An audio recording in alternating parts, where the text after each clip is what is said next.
All right, so within 410, we're going to talk about adding, subtracting, multiplying matrices, okay? What is the matrix? So the definition of a matrix is a rectangular array of numbers with m number of rows and n number of columns. And the order of the matrix, which is also referred to as the dimensions of the matrix, so you could see it both ways. Thank you. Is the number of rows by the number of columns. Like a 2x4, like a piece of wood, we leave it like that. So if this was the matrix and it asks you what the order of the matrix is, we would count the rows, which run left to right. There are 3 of them.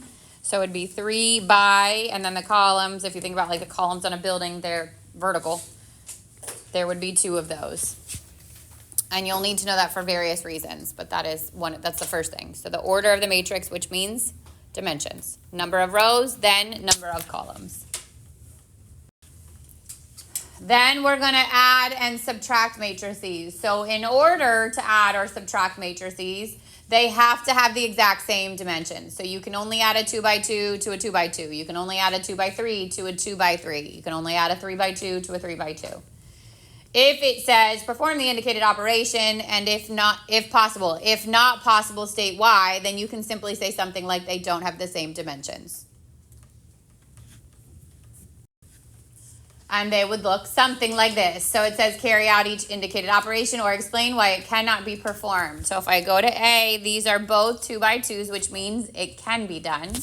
And the sign in between is the plus symbol, which means we literally just take the first, this would be row 1, column 1, the first cell in each column, and we add it together, so it'd be 7. Then we go to the second one, which is 3 and -1, and we add those together, it'd be 2. Then we go to the next one, which would be -4 and +7, add those together, it'd be 3. And then we go to the last one, 6 and 0, and we add those together, and we get 6. Oh, that's a terrible color. 3. And you will see on WebAssign, like it's going to give you the start of a matrix when you go to type in your answers. And then they give you these little arrows. So let's say my initial matrix from WebAssign only had 1 column. It gives you these little arrows on the right-hand side. It's like, I think it's a little blue arrow, okay? And that basically means extend another column. So if I want to add another column, I hit that little button and it extends it. Or if it needs another row, you'll see arrows on the bottom. You can condense or expand this way. So on WebAssign, you'll literally just tap that. It will add the row. Or if I want to get rid of rows or columns, then you go to the other arrow, which will collapse it. All right, now we go to B. Can you perform this? Yes, they're both 2x2s. So now it's -6 minus a 7, so -13. -3 minus 10, -13 again. 10 minus a -3, +13. And 4 minus 8, -4.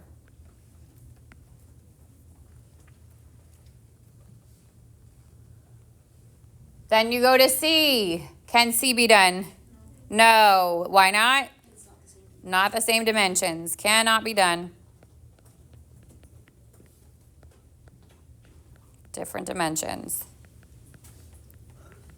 And on WebAssign, you put the word impossible in the box. And I think you have to put it in like every box that's there. So if it's impossible, condense it down to 1 box and just write the word impossible. Okay, I think it's like all caps, the word impossible. All right, go to D. Can it be done? Yes. So I go 2 plus 5, that's 7 minus 3, that's 4. Then I go 3 plus a -1, that's 2 minus 1 is 1. Then I go -4 plus 7, that's 3 minus a -2 becomes +3, and that's 5. And then I go 6 plus 0, which is 6 minus 7, -1.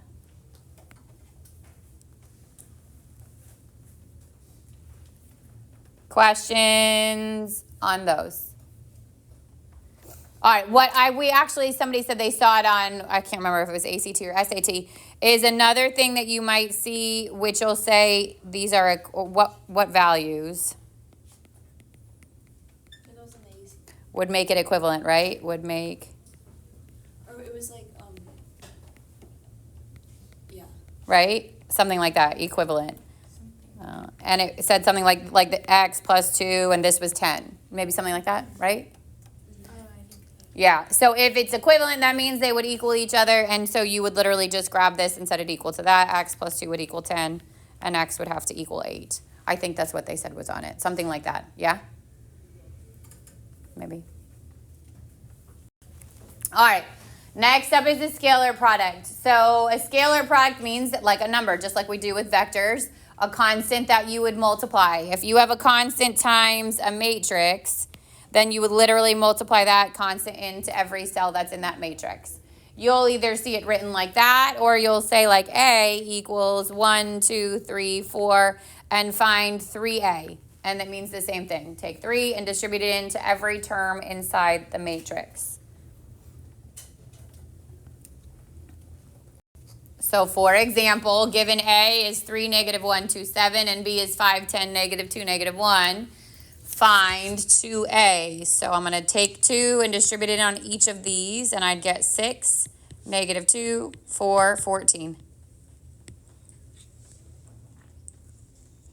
Then B combines them. It's, God bless you, 3B plus A. So I'm going to take and multiply everything in B by 3.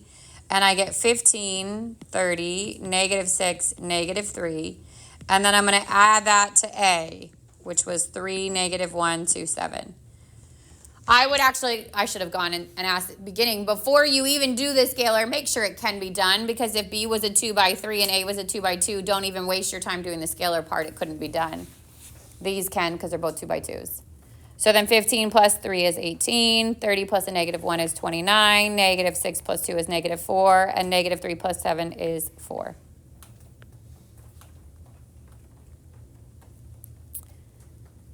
And C is B minus 3A. So the B is 5, 10, negative 2, negative 1. And you have choices. Distribute it in a negative 3, or make it a minus and distribute it in a positive 3. So that would be 9, negative 3, 6, 21. And I get 5 minus 9, so negative 4. 10 minus a negative 3, 13. Negative 2. Yeah? Okay. Negative 2 minus 6, negative 8. And negative 1 minus 21, negative 22.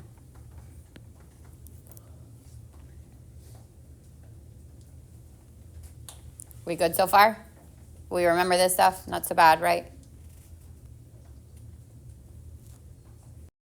Okay, the last thing we're going to talk about is matrix multiplication. This is one of those things that once you understand it, it is not bad, but it is not like an innate way of doing things. So you got to make sure you know how to do it. So one, you can only multiply two matrices if the number of columns from the first equals the number of rows from the second. If we write the two dimensions next to each other, which is in this box, okay, then the middle two have to be equal. If the middle two numbers are equal, it can be done. And the outer two numbers is what the order of your result will be. So if I had a 2 by 3 and a 2 by 3, I could not multiply them because the inner two numbers are not the same. If I had a 2 by 3 and a 3 by 1, I can multiply them because the middle two numbers are the same. And the dimensions of the product is going to be the outer two, which is a 2 by 1. That's the first thing you're going to check for, is can it even be done? Once you establish what the dimensions of the product will be, then I literally draw out an empty matrix with those dimensions. So if I look at the example that's here, this is a 2 by 2 and a 2 by 2. It can be done because the middle two are the same. The outer two are the answer. So it means that my multiplication product is going to be a 2 by 2. And then each cell in that matrix has a name.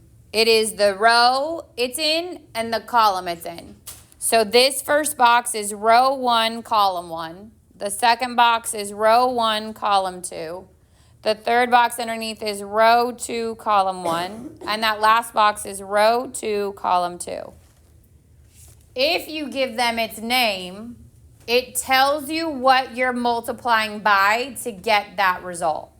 So in my first box, which is row 1, column 1, I would multiply row 1 from the first matrix and column 1 of the second matrix. So we go across and down.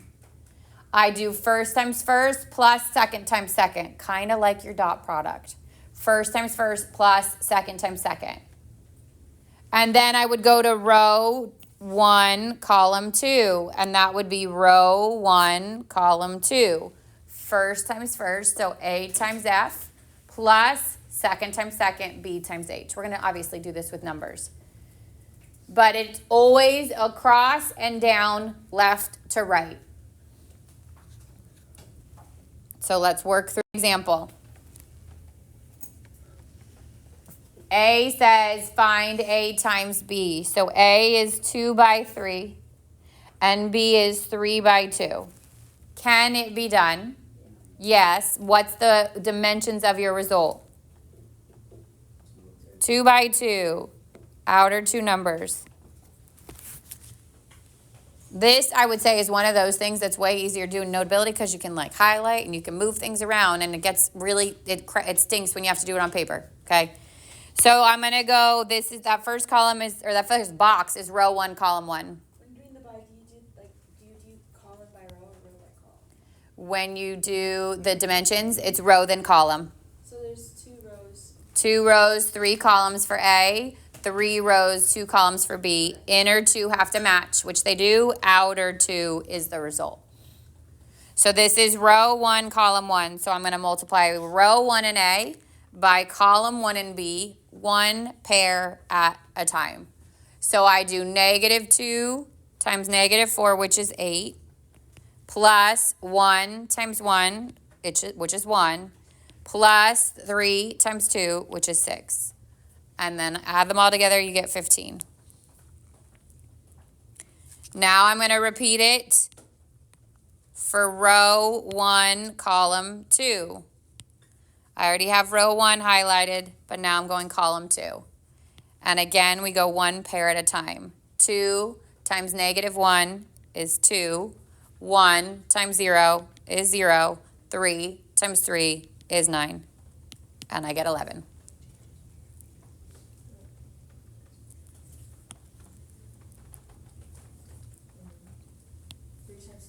3 times 3 is 9, yeah. Then I go row 2. This is called row 2, column 1. So I am highlighting row 2 of the first matrix and column 1 of the second matrix. And I go 1 pair at a time. So -1 times -4 is 4. +5 times +1 is 5. 0 times 2 is 0. And I get 9. And then we're going to do it one more time. This time it's row 2, column 2. So I already have row 2 highlighted. Now I'm going column 2. 1, or -1 times -1 is 1. 5 times 0 is 0. 0 times 3 is 0. So my product is 15, 11, 9, and 1. And the product will have the dimensions of the outside. Outer 2, yep. Okay, so now it says B times A. Is that the same answer? No, order is important. And to me, I literally have to rewrite it in that, like my brain goes left to right with these. So I can't do it right to left. Like that's just a personal preference. If you can handle it, go for it. But I literally have to take A and write it over here to the right of B. -2, 1, 3, -1, 5, 0. And now I'm doing B times A. So B, again, is a 3 by 2, and A is a 2 by 3. So can this be done? Yes, because the inner 2 match.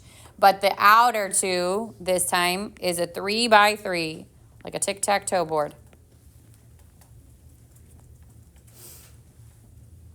You with me?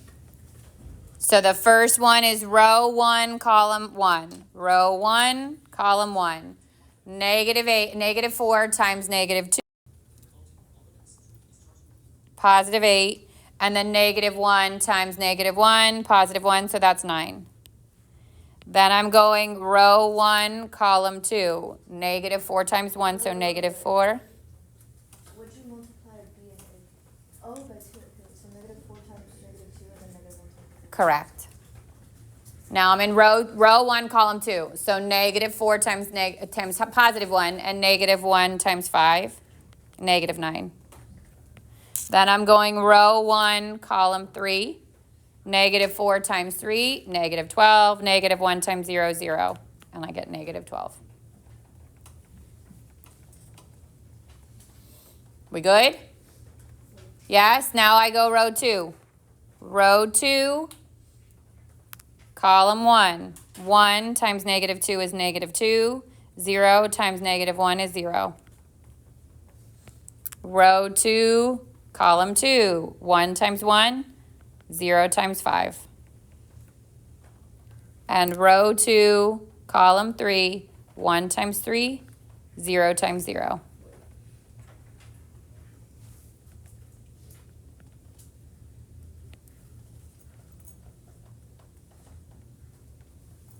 And now I'm in the last row. Row 3. Row 3, column 1, 2 times negative 2, negative 4. 3 times negative 1, negative 3, that's negative 7. Row 3, column 2, 2 times 1, 3 times 5, 17. And row 3, column 3, 2 times 3, and 0 times 3.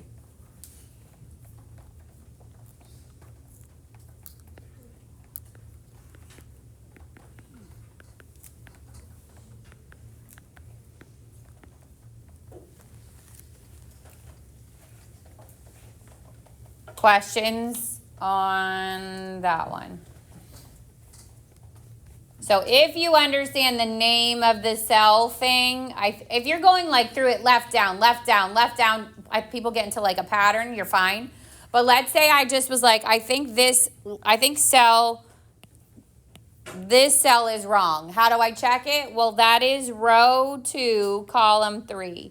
And then I don't have to go through all the motions. I could literally just go to row 2, column 3, and check that one individual cell. So I would say that if you understand that the name of the cell tells you what to multiply, that would be a huge benefit. Anthony had a question? How do we know, how big the box should be? Outer 2 dimensions. So inner 2 have to match.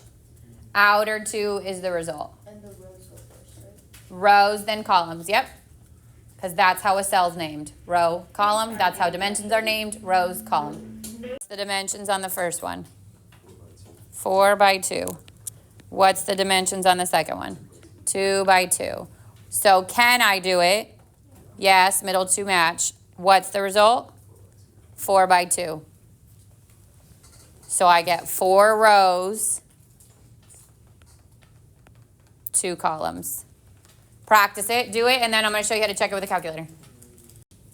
Okay, so anything that we've done today, adding, subtracting, multiplying with a scalar, multiplying to, all of it can be done on a graphing utility. So if you have a graphing utility on a standardized test, you will not have it next week on your regular test. But let's say you have it on a standardized test, or you want to check your answer. Here's an easy way to do it. Okay, so first of all, everything we're about to do lives in the matrix menu. The matrix menu is above your x negative 1. So I go second, x negative 1, and I go to the matrix menu. Before I can do anything with them, I go to edit because I have to create the matrix. So I'm going to go over to edit, and I'm going to pick the first one. We'll come back and pick the second one for the second matrix, but we're just going to say that that first matrix is matrix A. Now I need to tell it what the dimensions are. So on this example, matrix A was a 4 by 2. So I'm going to change this to a 4 by 2. And it's going to build your matrix for you. And then I literally type it in. So if you hit negative 1, enter, it will advance to the next one. That's the fastest way to do it. Then 2, enter 0, enter 1, enter 3, enter negative 1, 1, and 2. So So I built matrix A. I called it A, but obviously name doesn't matter for now. Then I have to go back to the same menu, second, matrix, arrow back over to edit to put my second one in. I'm going to go to B. And the second one is a 2 by 2. And it is 4, 0, -2, -3. So I put both the matrices in. Second, quit takes you back to your main screen. So I want to go back to the main screen. If I wanted to add the 2 matrices, I'd go to the, well, either way, no matter what we're going to do, when we call back our matrices, we go to the names menu. So now you can see it says you have 2 matrix stored in here, one under A and one under B. If I wanted to add them, I would hit A, and then I would hit plus, and then I would hit B. We want to multiply them, so I'm going to do A. You could put times, but you could also just put it next to each other because that means the same thing. Go back, second, matrix, arrow down to B, and hit enter, and it's going to give you the matrix. Okay, that's what you should have gotten for your answer. -8, -6, -2, -3, 14, 3, and 0, -6. So you could do the same thing if you had a scalar, if you had adding, subtracting, you could do 2b minus 3a, and it would do it. And it will tell you if the dimensions are not the same because it will give you the error. Yep. You won't have a calculator on the test next week. Yeah, no, you won't because you don't need it for, you won't have it for conics and you won't have it for matrices. No, the only thing that you might, like I might give you the angle between question would be the only thing you need the calculator for. And I might even just say leave it in terms of the formula instead of even going through all that trouble. Yeah. Questions? Okay, that's it. That's 410. And that's the end of the notes for Unit 4 that we're going to cover. So that's what your test will go up to. So it's going to be all the conics, all the vector stuff, and then the matrix stuff. So on WebAssign, your question's going to look something similar to this, okay? And it's going to give you your standard set of a matrix. If it's supposed to be a 2 by 2 and it's a 2 by 2, you're good. Just type in your individual cells. But let's say this answer is supposed to be a 3 by 2. That's what the little green arrows are for. The green arrow to the right tells you add a column. Left, collapse it down a column. Below it, down, adds a row. Collapse it, it takes a row away. So, and I actually should ask you to try it out, but if the answer's impossible, instead of having to write it 4 times, you can collapse it down to 1 row and write it once. Does that make sense? It might have updated and you might only need to do it once, so if somebody wants to be a guinea pig and try it for me, that would be great. But if it does want it in every column or every cell to get the green check, then you can just collapse it down to, if it's impossible, collapse it down to 1 cell, put impossible. And then you don't have to do it all those times. Questions? Okay. So that's